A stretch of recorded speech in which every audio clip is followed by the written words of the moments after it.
기도하겠습니다.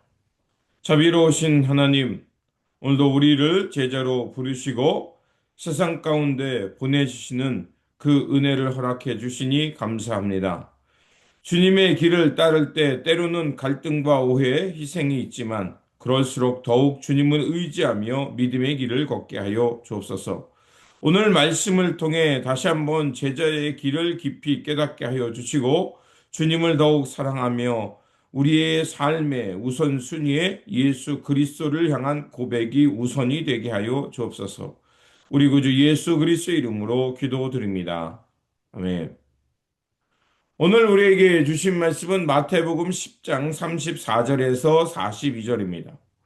내가 세상에 화평을 주러 온 줄로 생각하지 말라. 화평이 아니요 검을 주러 왔노라. 내가 온 것은 사람이 그 아버지와 딸이 어머니와 며느리가 시어머니와 불화하게 하려 함이니 사람의 원수가 자기 집안 식군이라. 아버지나 어머니를 나보다 더 사랑하는 자는 내게 합당하지 아니하고 아들이나 딸을 나보다 더 사랑하는 자도 내게 합당하지 아니하며 또 자기 십자가를 지고 나를 따르지 않는 자도 내게 합당하지 아니하니라. 자기 목숨을 얻는 자는 잃을 것이요 나를 위하여 자기 목숨을 잃는 자는 얻으리라. 너희를 영접하는 자는 나를 영접하는 것이요 나를 영접하는 자는 나를 보내신 이를 영접하는 것이니라. 선지자의 이름으로 선지자를 영접하는 자는 선지자의 상을 받을 것이요 의인의 이름으로 의인을 영접하는 자는 의인의 상을 받을 것이요 또 누구든지 제자의 이름으로 이 작은 자 중 하나에게 냉수 한 그릇이라도 주는 자는 내가 진실로 너희에게 이르노니 그 사람이 결단코 상을 잃지 아니하리라 하시니라. 아멘. 오늘 본문 말씀은 예수 그리스도의 제자로서 살아갈 때 세상 속 박해가 있고 또 어려움이 있지만 끝까지 복음을 전하라는 말씀입니다. 오늘 말씀은 매우 강력합니다. 예수님께서 말씀하시기를 내가 화평을 주러 온 것이 아니라 그 검을 주러 왔다라고 말씀합니다. 예수님은 우리가 알기로 평화의 왕으로 오셨다라고 알고 있습니다. 그런데 왜 예수님께서는 칼을 주러 왔다라고 말씀하셨을까? 이 말씀의 뜻은 그 예수님께서 가져오시는 이 복음의 말씀, 이 복음을 듣고 예수 그리스도의 길을 따른 데 있어서 어려움과 또 때로는 그 분리해야 하는 상황이 있다는 것을 말하는 겁니다. 세상의 빛으로 오셨지만 세상은 예수님을 거부했듯이 우리가 주님의 빛을 또 주님의 그 생명의 길을 따라갈 때 때로는 제자들이 치러야 될 대가가 있음을 말씀하고 있는 겁니다. 그래서 예수님은 제자들이 겪게 될 현실을 말씀하시고 그럴수록 묵묵히 충성하며 주님의 길을 따르라고 요구하고 있는 겁니다. 첫 번째로 그렇게 제자들은 주님을 따름에 있어서 최우선 순위를 결정해야 한다는 것입니다. 본문에 보면 37절에서 39절에 보면 아버지나 어머니나 나보다 자식을 더 사랑하는 자는 내게 합당하지 않다라고 말씀하고 있습니다. 이 말씀은 무엇일까요? 부모님을 미워하고 공경하지 않아도 된다라는 말씀이 아닙니다. 성경은 분명하게 말하고 있습니다. 우리에게 육의 생명을 주신 부모님을 공경하고 사랑하라고 말하고 있습니다. 그러면 주님께서 말씀하신 것은 그 뜻은 바로 하나님을 따르는데 주님의 길을 따르는 데 있어서 최우선순위가 무엇이 되어야 되는 것을 말해주고 있는 겁니다. 즉 주님을 따라가는 데 있어서 가족이 걸리게 될 수 있다는 겁니다. 부모님의 만류, 또 부모님의 만류에 따라서 주님의 길보다 그 세상에 남아서 주저하게 만드는 그런 것들이 있을 때 우리는 예수 그리스도를 따르는 길에 있어서 그것이 최우선이 되어야 되고 그 다음에 부모님을 공경하고 섬긴 일을 하라는 겁니다. 때로는 주님의 길을 가는 데 있어 갈등이 있을 수 있다는 겁니다. 믿음 때문에 손해를 보거나 불편이 있다는 것입니다.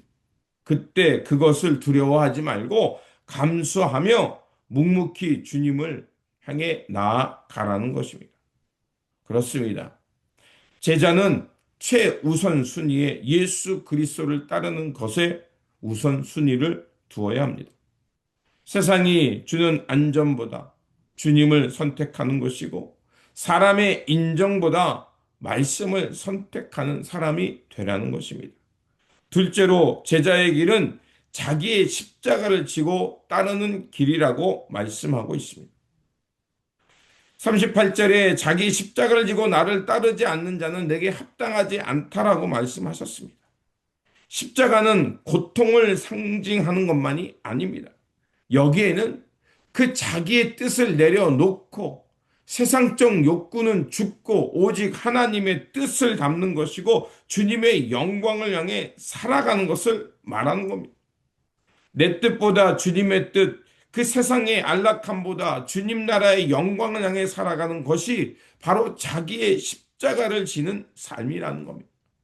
결국 주님의 따름에 있어서 자기의 삶을 무시하라는 게 아니라 자기 삶 속에서 가장 할 수 있는 길을 따라서 예수 그리스도의 십자가를 지고 가라는 것이었습니다. 자기 상황, 자기 삶의 자리에서 주님의 뜻, 주님의 영광을 감당하면서 묵묵히 주님의 길을 갈 때 그 길 끝에 하나님과 함께하는 영광, 하나님 나라의 기쁨이 충만함을 말씀해 주고 있는 겁니다. 그리고 세 번째로 작은 섬김이라도 하나님이 그 섬김을 기억해 주신다는 것입니다. 예수님은 제자의 길을 따라갈 때 이렇게 말씀하십니다. 너희를 영접하는 자는 나를 영접하는 것이요 나를 영접한 자는 하나님을 영접한 것이다. 너희가 작은 자에게 냉수 한 그릇이라도 준 것은 하나님이 다 기억하시고 너희에게 상을 베풀어 주실 거라고 말씀하시고 있습니다. 이 말씀은 바로 우리의 섬김, 순종, 희생은 다 하나님을 향한 것이고 또 우리의 작은 순종을 통해서 하나님은 다 그것까지도 기억하고 있다는 것입니다. 하나님은 우리에게 큰 일하고 큰 영광을 드러내는 것, 그것을 하라는 것이 아닙니다.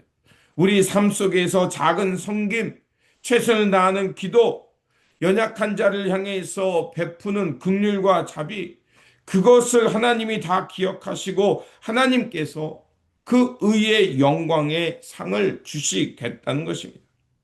그렇게 제자의 길은 위대한 업적을 위해 살기보다는 내 상황 속에서 내 주어진 삶의 자리에서 작은 순종하며 묵묵히 주님의 십자가를 따라 가라는 것입니다. 예수님은 오늘도 우리에게 분명하게 말씀하십니다. 우리가 주님을 따라갈 때 어려움을 겪을 수 있다는 겁니다. 그런데 그것 때문에 두려워하거나 주저하지 말고 충성하며 나아가면 하나님의 영광과 생명을 얻게 될 것이라고 말씀하고 있습니다. 주님을 따름에 있어서 때로는 오해도 있을 수 있습니다. 외로움도 있을 수 있습니다. 손해보는 것 같을 때도 있습니다. 그러나 그 길을 따라 완수해 가면 그 길 끝에 하나님 나라의 영광과 주님께서 주시는 세상이 줄 수 없는 평안과 위로가 있음을 믿습니다.